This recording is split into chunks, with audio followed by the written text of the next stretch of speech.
Good morning, नमस्कार, सुप्रभात सभी को। आज मैं आपके सामने उपस्थित हूँ झांसी की रानी कविता का दूसरा भाग लेकर। पहले भाग में आपने जहाँ तक कविता पढ़ी थी, इस भाग में हम उससे आगे की कविता पढ़ेंगे। तो चलिए शुरू करते हैं झांसी की रानी कविता का दूसरा भाग। आगे की पंक्तियों में सुभद्रा कुमारी चौहान जी लिखती हैं कि बुझा दीप झांसी का तब डलहौजी मन में हर्षाया, राज्य हड़प करने का उसने यह अच्छा अवसर पाया।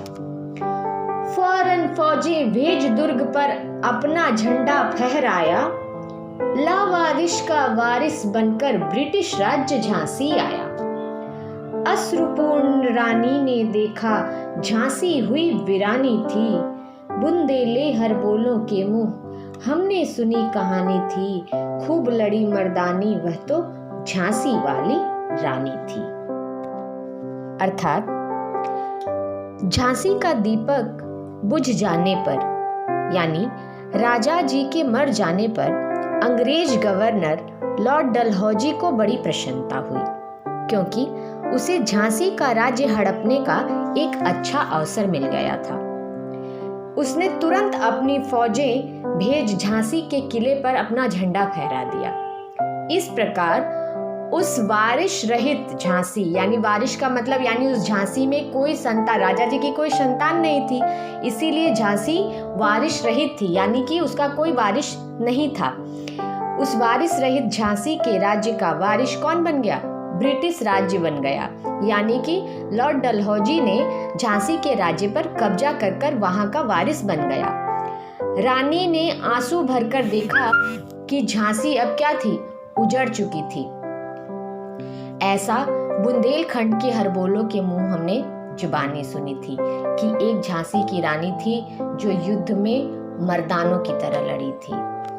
आगे सुभद्रा कुमारी चौहान जी कहती हैं, अनुनय विनय नहीं सुनता है, विकट फिरंगी की माया, व्यापारी बन दया चाहता था जब यह भारत आया। डलहौजी ने पैर पसारे अब तो पलट गई काया, राजाओं नवाबों को भी उसने पैरों ठुकराया। रानी दासी बनी बनी यह दासी अब महारानी थी, बुंदेले हर बोलों के मुंह हमने सुनी कहानी थी, खूब लड़ी मर्दानी वह तो झांसी वाली रानी थी। यानी जब अंग्रेजों ने झांसी को अपने राज्य में मिलाया, तब रानी ने उनसे अनेक तरह से विनम्र प्रार्थना की, अनुनय विनय किया, परंतु सब बेकार रहा। अंग्रेज जब भारत में ईस्ट इंडिया कंपनी के रूप में आए थे, यानी कि भारत में जब वो आए थे अंग्रेज, तो उन्होंने यहाँ पे ईस्ट इंडिया कंपनी की स्थापना की थी और वे एक सिर्फ व्यापारी, साधारण से व्यापारी बनकर आए थे। उस समय वे यहाँ के राजाओं की दया चाहते थे। डलहौजी ने धीरे धीरे अंग्रेजी शासन का विस्तार किया और धीरे धीरे परिस्थितियां अंग्रेजों के पक्ष में आ गई। जिन राजाओं और नवाबों से वो तब दया मांगते थे, यानी उन्होंने उनसे प्रार्थना की थी, उन्हीं को अंग्रेजों ने अब पैरों से ठुकरा दिया था। अब अंग्रेजी राज्य की दासी थी और दासी के समान रहने वाली अंग्रेजी शासन की विक्टोरिया अब हमारे देश की महारानी बन गई थी। यानी जब अंग्रेज भारत में आए थे तो एक दास की तरह आए थे, किंतु अब भारत ही उनका दास हो गया था, यानी भारत ही गुलाम हो गया था। यानी अंग्रेजी साम्राज्य पूरे भारत में फैल गया था।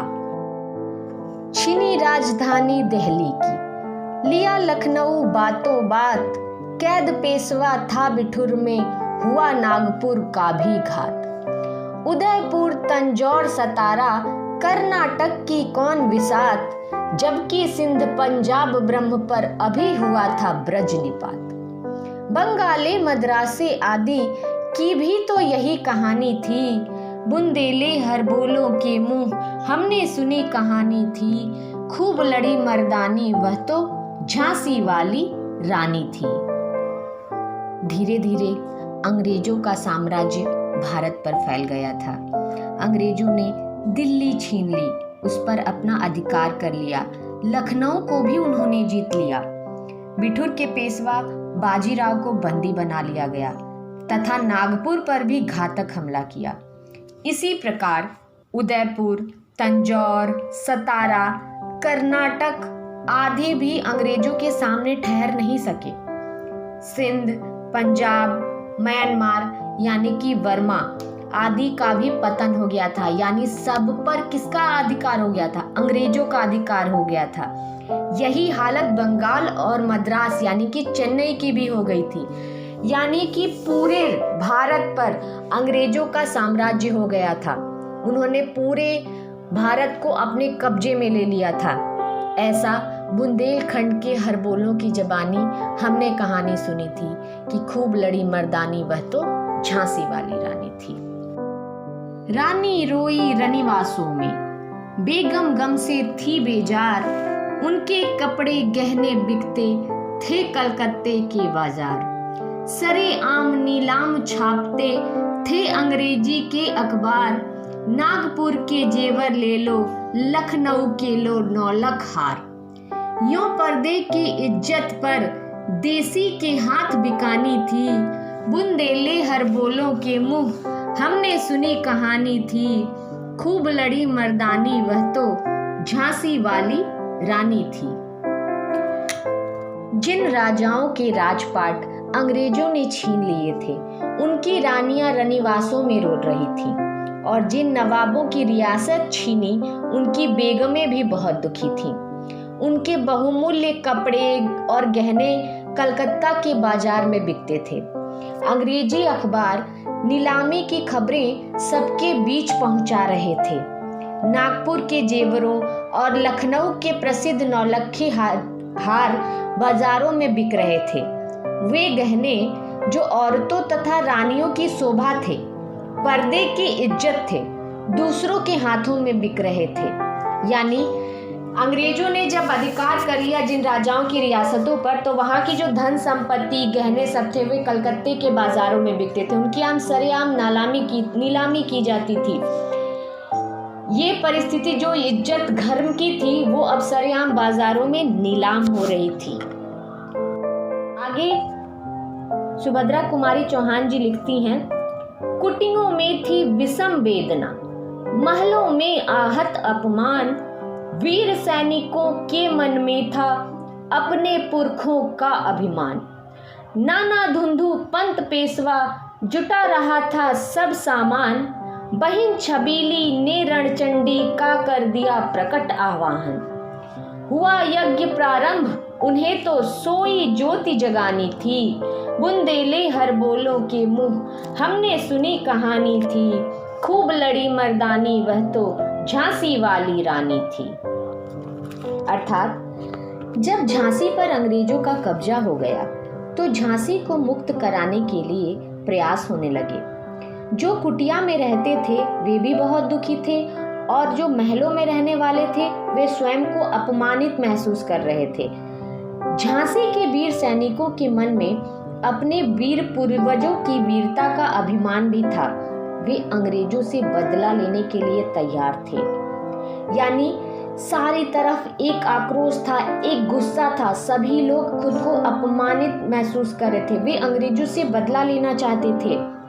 नाना धुंधुपंत पेशवा अंग्रेजों के विरुद्ध युद्ध करने के लिए आवश्यक सामान जुटा रहे थे। उनकी बहन छबीली यानी रानी लक्ष्मीबाई ने भी राज्य की स्त्रियों में देवी दुर्गा के रणचंडी रूप को जागृत करने की कोशिश कर रही थी। अर्थात वे औरतों को युद्ध का प्रशिक्षण दे रही थी ताकि वे उन्हें अपनी सेना में शामिल कर सकें। इस प्रकार सभी ने स्वतंत्रता रूपी यज्ञ में सोई हुई ज्योति जगाने का निश्चय कर लिया था। यानी जो लोग अभी तक सो रहे थे, अंग्रेजों का सामना नहीं कर सक रहे थे, ये सभी लोग मिलकर उन लोगों के मन में उस गुस्से को, उस आक्रोश को, उस जागृति को जगाने का प्रयास कर रहे थे ताकि वे अंग्रेजों से लोहा ले सकें। महलों ने दी आग, झोपड़ी ने ज्वाला सुलगाई थी, यह स्वतंत्रता की चिंगारी अंतरतम से आई थी। झांसी चेती, दिल्ली चेती, लखनऊ लपटे छाई थी। मेरठ, कानपुर, पटना में भी भारी धूम मचाई थी। जबलपुर, कोल्हापुर में भी कुछ हलचल उसकानी थी। बुंदेले हर बोलो के मुंह हमने सुनी कहानी थी। खूब लड़ी मर्दानी वह तो झांसी वाली रानी थी। सुभद्रा कुमारी चौहान जी आगे कहती हैं, अंग्रेजों से अपनी आज़ादी छीन लेने की बात महलों में आग की तरह फैल रही थी। यानी लोग अंग्रेजों से लोहा लेने के लिए तैयार हो रहे थे। तो साथ ही झोपड़ियाँ यानी गरीब वर्ग में भी अंग्रेजों के प्रति गुस्सा था। यानी चाहे महल हो चाहे झोपड़ी, गरीब हो चाहे अमीर तबका हो, सभी अंग्रेजों से लोहा लेने के लिए तैयार थे। उनके अंदर गुस्सा था। आज़ादी प्राप्त करने का यह जोश, जुनून उनके हृदय से निकल रहा था। झांसी और दिल्ली जाग चुकी थी, तो लखनऊ में भी लोग अंग्रेजी सेना के विरुद्ध तैयार खड़े थे। मेरठ, पटना, कानपुर में भी आज़ादी प्राप्त करने की बात सबके दिलों में थी। जबलपुर, कोल्हापुर में लोगों में यह बात भरनी थी, यानी उनको भी प्रेरित करना था। धीरे धीरे सारी जगह प्रेरित हो रही थी। यानी जो ज्वाला झांसी से निकली थी वो दिल्ली, झांसी तो जाग ही चुकी थी। लखनऊ के लोग भी सेना तैयार कर रहे थे। धीरे धीरे मेरठ, पटना, कानपुर सभी लोगों के दिलों में एक आक्रोश की चिंगारी उफन रही थी। जबलपुर और कोल्हापुर में लोगों को अभी ये बात बतानी थी, यानी लोगों को अभी बात इसके लिए प्रेरित करना था। ऐसा ये जो कहानी है ये बुंदेलखंड के लोगों के ज़बानी हमने सुनी थी कि एक झांसी की रानी थी जो इस युद्ध में मर्दों की तरह वीरता से लड़ी थी। किसके खिलाफ? अंग्रेजों के खिलाफ। बच्चों, यह कविता लंबी है बहुत ज़्यादा, इसीलिए इस भाग में बस इतना ही। बाकी की जो शेष कविता है वो आपको अगले यानी कि तीसरे और अंतिम भाग में मिलेगी। तब तक के लिए धन्यवाद।